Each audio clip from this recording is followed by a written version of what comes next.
Hey you guys.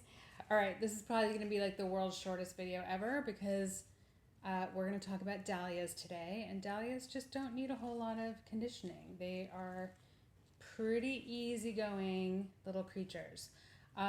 These dahlias are grown in California.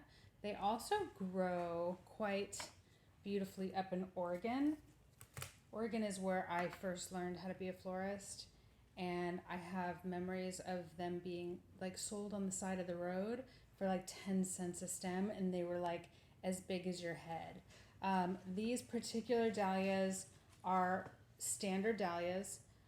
There are also ball dahlias that just literally look like a big round ball. There's dinner plate dahlias that literally look like they can fit on your dinner plate. They are about 3 times the size of this head.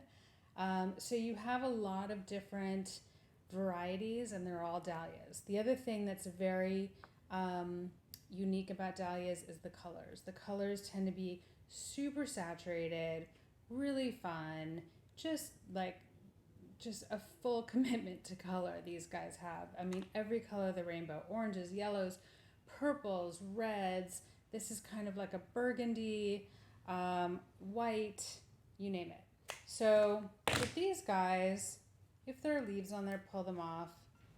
I also like to keep these little sprouts.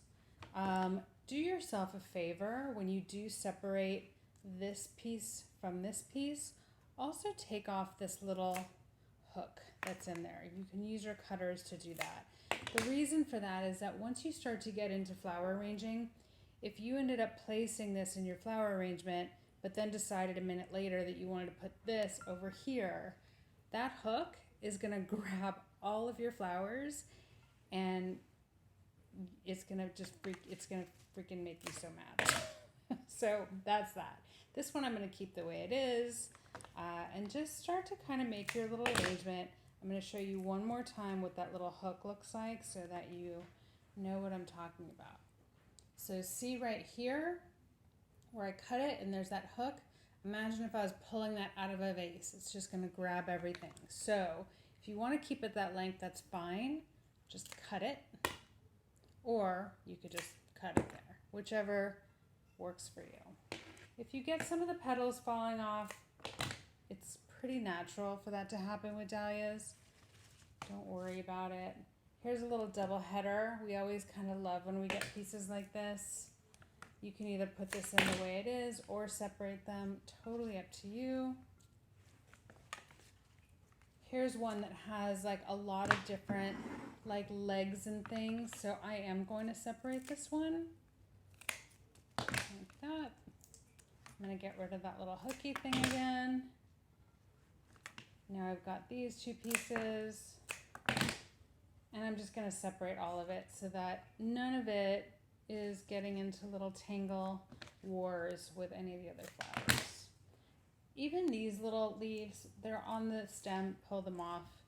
All it's going to do is rot your water, so you don't really want them on there. And that's it.